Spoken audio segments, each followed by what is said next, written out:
লোকসভা নির্বাচন শেষ হতে না হতেই রায়গঞ্জ বিধানসভার উপনির্বাচন এর দামামা বেজে গিয়েছে। প্রত্যেকটি রাজনৈতিক দল তাদের রণকৌশল তৈরি করে নির্বাচনী ময়দানে কিন্তু ঝাঁপিয়ে পড়েছে ইতিমধ্যেই। এরই মাঝে আমরা দেখলাম যে দুদিন আগেই যে রায়গঞ্জ লোকসভা কেন্দ্রে তৃণমূল কংগ্রেসের প্রার্থী কৃষ্ণ কল্যাণী নাম ঘোষণা হওয়ার পর তারপরে কিন্তু দুদিন কেটে যায়, কিন্তু তারপরেও কিন্তু বিজেপির যে নাম ঘোষণা হয়নি। কিন্তু গতকাল বিজেপির পক্ষ থেকে ঘোষণা করা হয় রায়গঞ্জ বিধানসভা উপনির্বাচনে প্রার্থী হচ্ছেন মানস ঘোষ। অর্থাৎ তিনি একটা সময় রায়গঞ্জ পঞ্চায়েত সমিতির সহ সভাপতি ছিলেন তৃণমূল কংগ্রেসের। তো এখন প্রশ্ন একটাই, এবং শুধু তাই নয়, এই যে প্রার্থী ঘোষণা হওয়ার পর তিনি সংবাদ মাধ্যমের মুখোমুখি হয়ে চাঁচাছোলা ভাষায় কিন্তু রায়গঞ্জের যে তৃণমূল কংগ্রেসের প্রার্থী কৃষ্ণ কল্যাণীকে কিন্তু চাঁচাছোলা ভাষায় কিন্তু আক্রমণ করেন। তিনি পরিষ্কার ভাষায় বলেন, রায়গঞ্জে কি তৃণমূল কংগ্রেসের ভালো কোনো ক্যান্ডিডেট ছিল না, নাকি টাকার কাছে তৃণমূল কংগ্রেস বিক্রি হয়ে যায়, এবং যার ফলশ্রুতি কিন্তু আমরা দেখতে পাচ্ছি যে রায়গঞ্জে কৃষ্ণ কল্যাণীকে প্রার্থী করেছে দল। প্রশ্ন একটা, বহুদিন ধরে এখানে তৃণমূল কংগ্রেসের নেতারা তারা রাজনীতি করে আসছে, অথচ তারা টিকিট পেল না, অথচ তৃণমূল কংগ্রেস টাকার কাছে বিক্রি হয়ে গিয়ে এখানে সেই কৃষ্ণ কল্যাণীকেই কিন্তু প্রার্থী করেছে। তিনি পরিষ্কার ভাষায় বলেন যে লোকসভা নির্বাচন, অর্থাৎ 1 মাস আগে যে লোকসভা নির্বাচন হয়েছে সেখানে রায়গঞ্জবাসী কিন্তু একটা ম্যান্ডেট দিয়েছে যে কৃষ্ণ কল্যাণীকে প্রত্যাখ্যান করেছে। আর এর থেকেই কিন্তু পরিষ্কার বোঝা যায় যে রায়গঞ্জবাসী কিন্তু যে প্রাক্তন যে বিধায়ক রায়গঞ্জের কৃষ্ণ কল্যাণীকে পছন্দ করছেন না এবং তাকে প্রত্যাখ্যান করেছেন লোকসভা নির্বাচনে।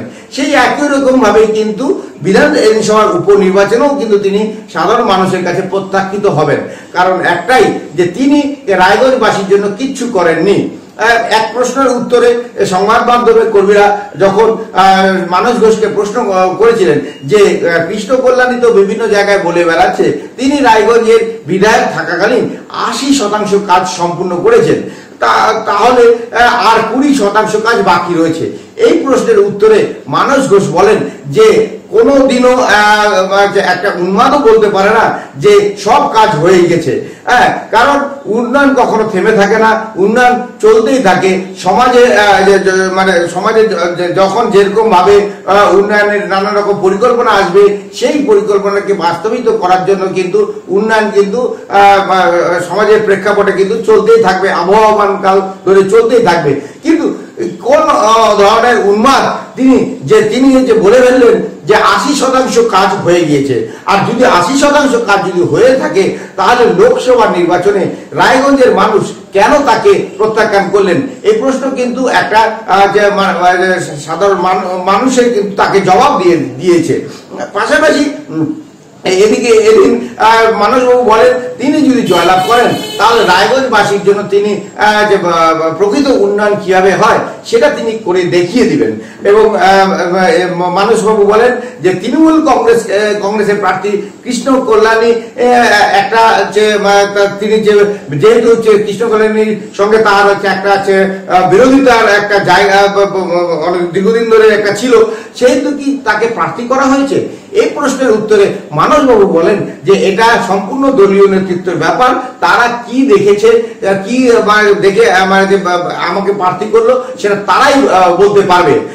তবে মানসবাবু এদিন তৃণমূল কংগ্রেসের প্রার্থীকে যেভাবে তীর্যক ভাষায় আক্রমণ করেন, তেমন ভাবে কিন্তু কংগ্রেসকে কিন্তু এখানে আক্রমণ করেননি। সেভাবে তিনি পরিষ্কার ভাষায় বলেন যে মোহিত সেনগুপ্ত, অর্থাৎ বাম কংগ্রেসের জোট প্রার্থী যে হয়েছেন এখানে মোহিত সেনগুপ্ত, সেই মোহিত সেনগুপ্ত একজন খুবই গুরুজন ব্যক্তি। অর্থাৎ তিনি একটা সময় যখন কংগ্রেস করতেন সেই সময় কিন্তু তিনি উত্তর দিনাজপুর জেলার যুব কংগ্রেসের সভাপতি ছিলেন, এবং তখন এই মোহিত সেনগুপ্ত কিন্তু কংগ্রেসের জেলা সভাপতি ছিলেন। এবং তার জন্য তিনি একজন প্রণাম্য ব্যক্তি এবং গুরুজন ব্যক্তি। তার যে সম্মান, অর্থাৎ তার যে শ্রদ্ধা মোহিত সেনগুপ্তের প্রতি, তার আগেও ছিল, এখনো থাকবে, আগামী দিনেও থাকবে। কিন্তু রাজনৈতিক লড়াই কিন্তু রাজনীতির মাঠেই হবে। সেক্ষেত্রে রাজনৈতিক লড়াইয়ে কি হবে না হবে সেটা পরবর্তী ব্যাপার। তবে যাই হোক না কেন, মানসবাবু কিন্তু চাঁচাছোলা ভাষায় এদিন কংগ্রেস প্রার্থীকে না বিধলেও তৃণমূল কংগ্রেস প্রার্থী কৃষ্ণ কল্যাণীকে কিন্তু তীর্যক ভাষায় আক্রমণ করে বুঝিয়ে দিয়েছেন যে রায়গঞ্জবাসী কিন্তু আপনাকে প্রত্যাখ্যান করেছে। এবার রায়গঞ্জের মানুষ আবারও কিন্তু দুহাত তুলে আশীর্বাদ করবে বিজেপি প্রার্থীকে। তার জন্য সময় আসন্ন। এখন দেখার বিষয় যে আগামী দিনে কি হয়। সব বসে থাকতো, আমি যাতায়াত করতাম যখন, এখানে তুলে বয়স্ক লোকগুলো বিজেপি কালো পাথরগুলো ছুঁড়ে মারছে, সেই দিনও আমি দেখছি।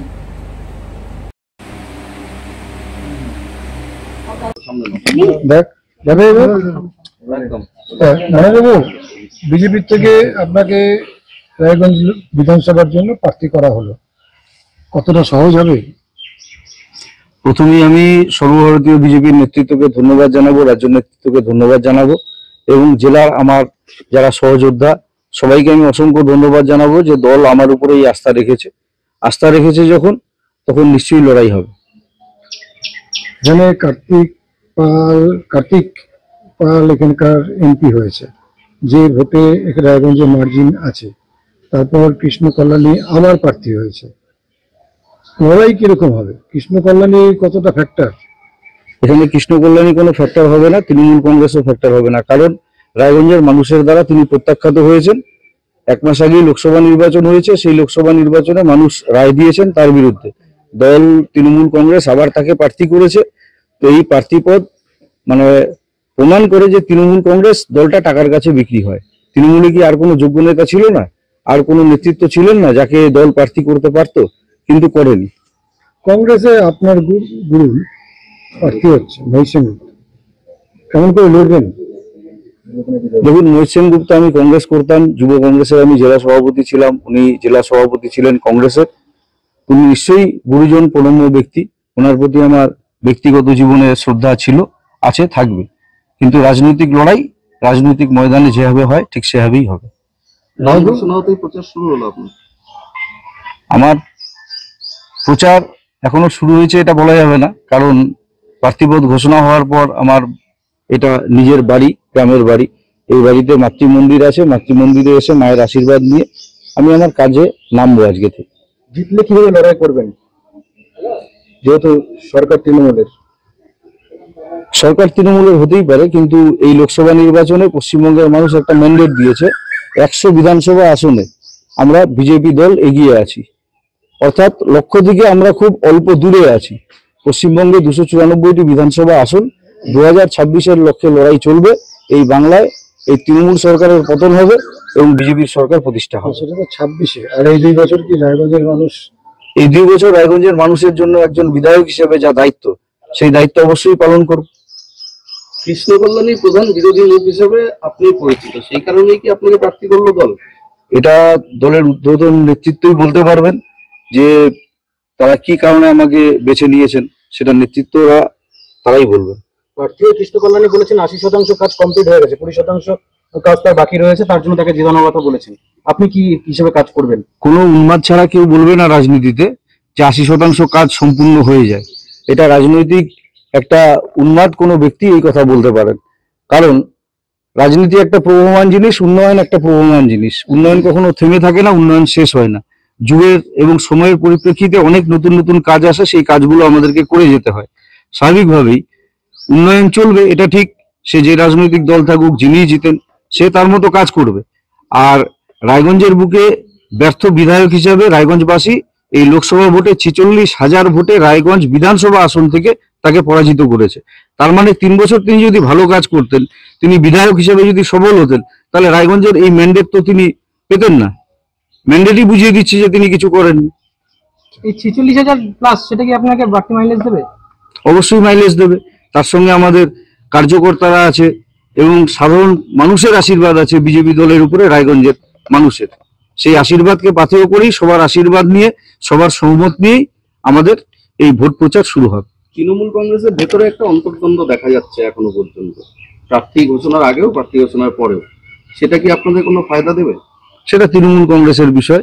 আমরা আমাদের বিজেপির কথা বলে, মানুষের কাছে মোদিজির কথা বলে আমাদের ভোট চাইব। বিজেপির অনেক ক্যান্ডিডেট ছিল, অনেকে দাঁড়ানোর ইচ্ছা ছিল, তারা টিকিট পায়নি, তারা কি আপনাকে ক্ষতি করবে? দেখুন, যারা দল করে তারা কেউ ক্ষতি করবে না। তারা অনেকেই আমাকে ফোন করে সকলের শুভেচ্ছা জানিয়েছে এবং প্রত্যেকে আশীর্বাদ করেছে। তারা আমার সাথে এই নির্বাচনে লড়াই করবে।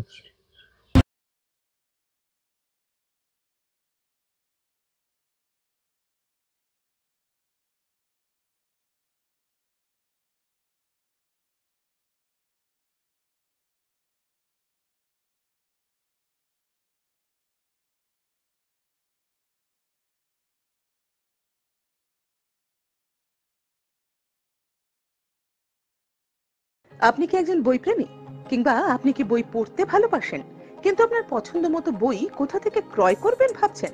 এখন আপনার এলাকায় মীরা পুস্তকালয়ে আপনি পেয়ে যাবেন সমস্ত ধরনের বই। যেমন এখানে পাবেন স্কুল কলেজের পাঠ্যপুস্তক, বিভিন্ন চাকরির পরীক্ষার বই, এছাড়া ধর্মগ্রন্থ, শিক্ষামূলক সামগ্রী, অফিস স্টেশনারি, ড্রয়িং সামগ্রী এবং খেলাধুলার সরঞ্জাম মীরা পুস্তকালয় থেকে ক্রয় করতে পারবেন। তাহলে আজই যোগাযোগ করুন আমাদের ঠিকানায়, সুকান্ত মোড়, কালিয়াগঞ্জ, উত্তর দিনাজপুর। যোগাযোগের জন্য নম্বর 8945933128।